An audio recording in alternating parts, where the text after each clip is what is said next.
गुरुदेव व माँ गायत्री के चरणों में श्रद्धापूर्वक नमन व आप सभी को प्रणाम।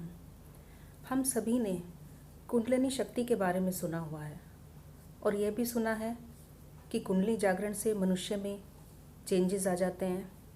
हर किसी के अंदर सवाल उठते हैं कि आखिर यह कुंडलिनी शक्ति होती क्या है, ये जागृत कैसे होती है, यह हमारे शरीर में कहाँ पर होती है, या जो 7 चक्र हैं उनका कुंडलिनी से क्या संबंध है, चक्र का रंग कैसा होता है, चक्र की आकृति कैसी होती है। तरह तरह के सवाल मन में आते हैं। तो आज का हमारा वीडियो इसी से संबंधित है। कुंडलिनी एक दिव्य एनर्जी है जिसे हम मेडिटेशन या योगा प्रैक्टिस से जागृत कर सकते हैं। इसके जागरण से आत्म जागरूकता और आध्यात्मिक विकास की अनुभूति होती है। यह हर मनुष्य में होती है, लेकिन अधिकांश में यह निष्क्रिय होती है। योगियों ने इसकी कल्पना सर्पाकार की है।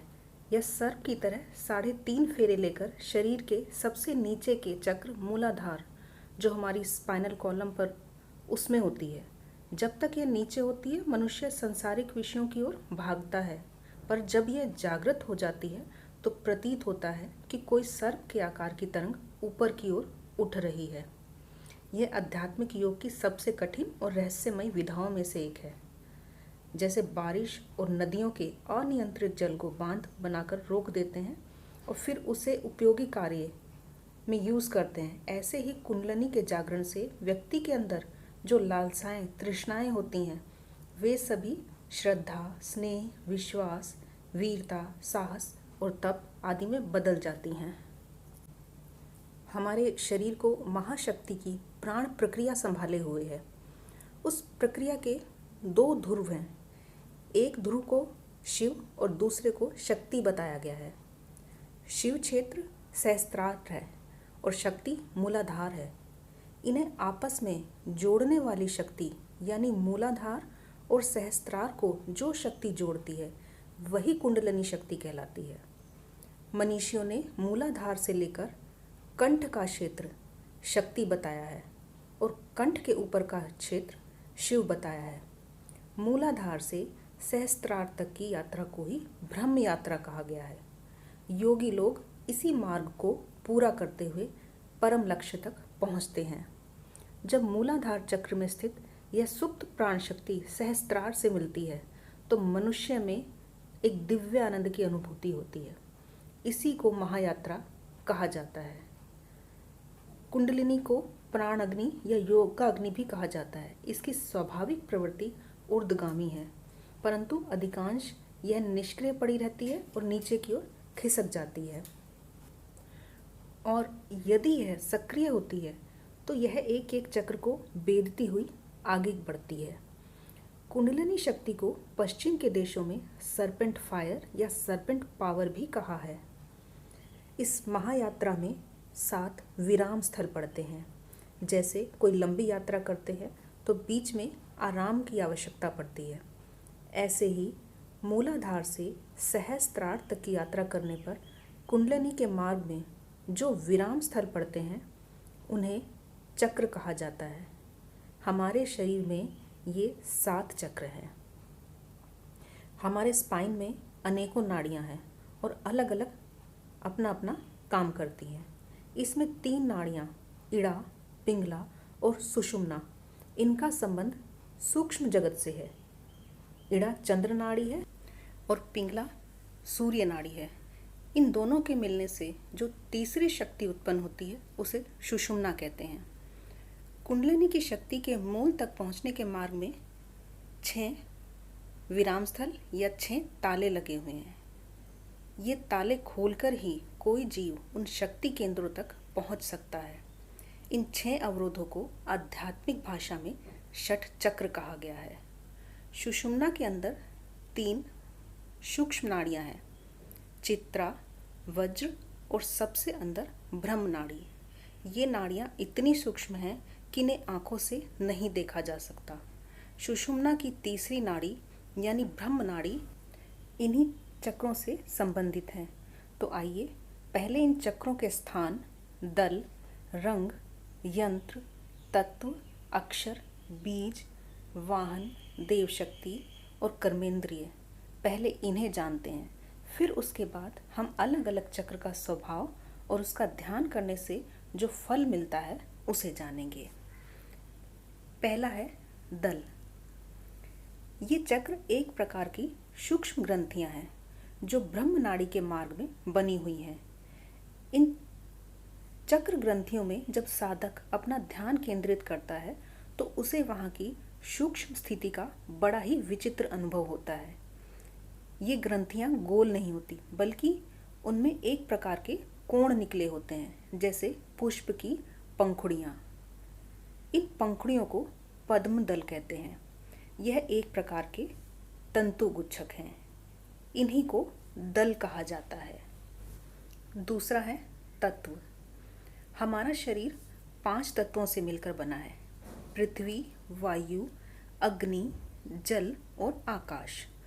इन्हीं तत्वों के कम या ज़्यादा के मिश्रण से हमारा शरीर कार्य करता है। जिस स्थान पर जिस तत्व की कमी या अधिकता हो जाती है, वहीं पर रोग उत्पन्न हो जाता है। ऐसे ही चक्रों में भी एक तत्व की प्रधानता रहती है। जिस चक्र में जो तत्व प्रधान होता है वही उसका तत्व होता है। तीसरा होता है रंग या वर्ण। इन चक्रों का रंग भी अलग अलग होता है, क्योंकि किसी ग्रंथि में कोई और किसी में कोई तत्व प्रधान होता है। इस तत्व प्रधानता का उस स्थान के ब्लड पर प्रभाव पड़ता है, जिसकी वजह से उसका रंग बदल जाता है। जैसे पृथ्वी तत्व की प्रधानता का मिश्रण होने से गुलाबी और आकाश तत्व से धुमेला हो जाता है। यही मिश्रण चक्रों का रंग बदल देता है। चौथा है यंत्र। इन चक्रों का आकार भी अलग अलग होता है। इसे कुछ ऐसे समझिए जैसे नदी बह रही है, उसके कुछ स्थानों में भंवर पड़ जाते हैं। पानी के भंवर कहीं उथले होंगे, कहीं गहरे, कहीं तिरछे, कहीं गोल और कहीं चौकोर। इसी तरह से जब प्राण वायु का सुषुम्ना प्रवाह इन चक्रों में होकर गुजरता है तो वहाँ एक प्रकार से सूक्ष्म भंवर पड़ते हैं, जिनकी आकृति अर्धचंद्राकार, षटकोण, गोलाकार या पूर्ण चंद्राकार बनती है। इन आकृतियों को चक्रों का यंत्र कहा जाता है। पांचवा है चक्र का बीज। जब ब्रह्म नाड़ी में वायु का आना जाना होता है तो जब यह वायु चक्रों से टकराती है तो एक प्रकार की साउंड निकलती है। हर चक्र में एक अलग तरह की ध्वनि निकलती है। इसे ही चक्रों का बीज कहा जाता है। छठा है वाहन। जब ब्रह्म नाड़ी से वायु का आवागमन होता है तो वायु की चाल में अंतर होता है। जैसे वात, कफ, पित्त की नाड़ी सांप या कबूतर आदि की चाल से चलती है। उसी चाल को पहचान कर वैद्य लोग अपना अपना कार्य करते हैं।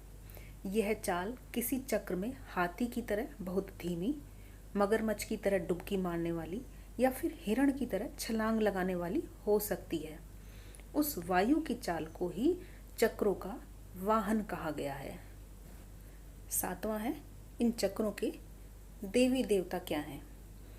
इन चक्रों में अलग अलग दैवी शक्तियाँ सन्निहित हैं। उत्पादन, पोषण, संहार, ज्ञान, समृद्धि, बल आदि शक्तियों को देवता विशेषों की शक्ति माना गया है, अथवा यूँ कहिए कि ये शक्तियाँ ही देवता हैं।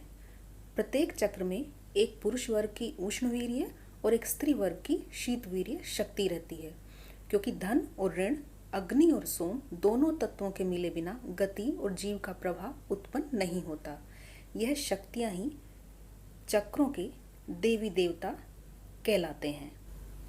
आठवां है चक्रों के देव शक्ति कौन है। हम देव शक्तियों में डाकिनी, राकिनी, शाकिनी आदि नामों को सुनकर उनके जैसी को चीज होने का भ्रम रखते हैं, परंतु वास्तव में बात ऐसी नहीं होती। हमारे शरीर में मुख से लेकर नाभि तक चक्राकार आ से लेकर ह तक के समस्त अक्षरों की एक ग्रंथि माला होती है, यानी गार्लैंड्स ऑफ ग्लैंड्स। उस माला के दानों को मातृकाएं कहते हैं। इन्हीं मातृकाओं के योग दर्शन द्वारा ही ऋषियों ने देवनागरी वर्णमाला के अक्षरों की रचना की है। चक्रों के देव जिन मातृकाओं से झंकृत होते हैं या संबंध में होते हैं तो उनके अंदर एक शक्ति उत्पन्न होती है। उन्हें उन देवों की देव शक्ति कहा जाता है। जैसे ड, र, ल, क, श के आगे मातृकाओं के बाद किनी शब्द जोड़कर राकिनी, डाकिनी बना दिए गए हैं। यही देव शक्तियाँ हैं। 9वां होता है चक्रों का अक्षर। जब चक्रों में प्राण वायु का आवागमन होता है तो उसका मार्ग उस ग्रंथि के अनुसार कुछ टेढ़ा मेढ़ा हो जाता है और वहाँ पर कुछ आकृति बन जाती है। जैसे घुन नाम का कीड़ा लकड़ी को काटता चलता है तो उस काटे हुए स्थान की कुछ आकृतियाँ बन जाती हैं। ठीक उसी प्रकार प्राण वायु के आवागमन से जो आकृतियाँ बनती हैं वे देवनागरी अक्षरों की आकृति से मिलती हैं। इसलिए ये वायु मार्ग चक्रों के अक्षर कहलाते हैं। 10वां है चक्रों की कर्मेंद्रियाँ क्या होती हैं। वैसे यह चक्र अपनी सूक्ष्म शक्ति को पूरे शरीर में प्रवाहित करते हैं, पर एक ज्ञानेंद्रिय और एक कर्मेंद्रिय से उसका विशेष संबंध होता है। ये चक्र उन इंद्रियों को ज़्यादा प्रभावित करते हैं। चक्रों के जागरण से कुछ चिन्ह उन इंद्रियों पर तुरंत परिलक्षित हो जाते हैं। इसी विशेष कारण से वे इंद्रियां चक्रों की इंद्रियां कहलाती हैं। तो आइए अब अलग अलग चक्र का स्वभाव और उसका ध्यान करने से जो फल प्राप्त होता है उसे जान लेते हैं। पहला चक्र है मूलाधार। स्थान है योनि या गुदा के समीप। दल 4, रंग लाल, दलों के अक्षर व, श, श, स। तत्व है पृथ्वी तत्व। बीज लम। वाहन ऐरावत हाथी। देवता गणेश भगवान। देव शक्ति डाकिनी। यंत्र चतुष्कोण। कर्मेंद्रिय गुदा। मूलाधार चक्र का ध्यान करने से जो फल प्राप्त होता है वह है मनुष्यों में श्रेष्ठ, आरोग्य, आनंद चित्त, काव्य और लेखन की सामर्थ्य है। दूसरा है स्वाधिष्ठान चक्र। स्थान है पेड़ू। दल 6, रंग सिंदूरी, दलों के अक्षर ब, भ, म, य, र, ल। तत्व है जल। बीज ब। वाहन मगर। देवता है ब्रह्मा जी। देव शक्ति डाकिनी। यंत्र चंद्राकार। कर्मेंद्रिय लिंग। ध्यान का फल है अहंकारवादी विकारों का नाश, श्रेष्ठ योग, मोह की निवृत्ति व रचना शक्ति। तीसरा है मणिपुर चक्र। स्थान नाभि। दल 10, रंग नीला, दलों के अक्षर ड, ढ, ण, त, थ, द, ध, न, प और फ। तत्व अग्नि तत्व। बीज रम। वाहन मेढ़ा। देवता विष्णु। देव शक्ति शाकिनी। यंत्र त्रिकोण। कर्मेंद्रिय चरण। ध्यान का फल संहार और पालन की सामर्थ्य और वचन सिद्धि। चौथा है अनाहत चक्र। स्थान है हृदय। दल 12, रंग अरुणी, दलों के अक्षर क, ख, ग, घ, ड, च, छ, ज, झ, ट, ठ। तत्व है वायु। देवता है भगवान शिव।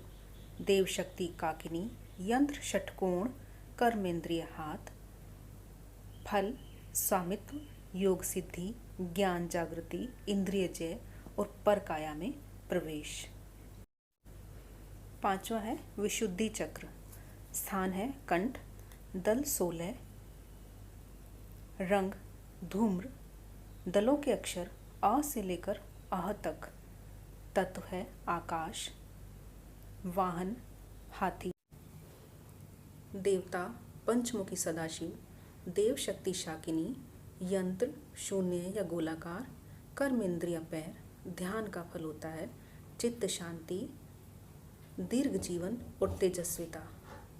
छठा है आज्ञा चक्र। स्थान है भौं के मध्य। दल 2, रंग श्वेत, दलों के अक्षर हंग और क्षंग। तत्व मैं, बीज ओम, वाहन नाद, देवता ज्योतिर्लिंग, देव शक्ति हाकिनी, यंत्र लिंगाकार, ध्यान का फल सर्वार्थ साधन। वैसे तो षट चक्रों में ये 6 चक्र ही आते हैं, परंतु सहस्त्रार या सहस्त्र दल कमल को 7वां शून्य चक्र मानते हैं। शून्य चक्र का स्थान है मस्तक। दल सहस्त्र, दलों के अक्षर अ से लेकर क्ष तक की पुनरावृत्तियां। बीज तत्व विसर्ग, वाहन बिंदु, देवता परब्रह्म, देव शक्ति महाशक्ति, यंत्र पूर्ण चंद्रावत। ध्यान का फल मिलता है भक्ति, अमरता, समाधि, समस्त रिद्धि सिद्धियों का प्राप्त होना। तो यह था सभी चक्रों का परिचय। कुंडलिनी शक्ति का स्रोत है। वह हमारे शरीर का सबसे अधिक समीप चैतन्य स्फुल्लिंग है। उसमें बीज रूप में इतनी रहस्यमय शक्तियाँ समाहित हैं जिनकी कल्पना तक नहीं कर सकते। वास्तव में कुंडलिनी शक्ति प्राण ऊर्जा का वह अंग है जो व्यक्ति की अपनी ही सत्ता में विद्यमान रहता है। वह सक्रिय भी रह सकता है और निष्क्रिय भी। यह ऊर्जा जिस अंश तक जागृत रहती है, मनुष्य उतना ही तेजस्वी और समर्थ दिखाई देगा। परंतु ध्यान देने वाली बात यह है कि कुंडलिनी को हमेशा किसी की गाइडेंस में ही जागृत करने का अभ्यास करना चाहिए। आशा है आपको कुंडलिनी और सभी चक्रों से संबंधित कुछ प्रश्नों के उत्तर अवश्य मिल गए होंगे। तो आज इस वीडियो में इतना ही। आगे की वीडियो में मिलेंगे एक नई जानकारी के साथ। वीडियो को लाइक शेयर ज़रूर करें व चैनल को भी सब्सक्राइब कर लें। बेल आइकन भी ज़रूर दबाएं ताकि आने वाली वीडियो की नोटिफिकेशन आपको मिलती रहे। आप सभी का धन्यवाद।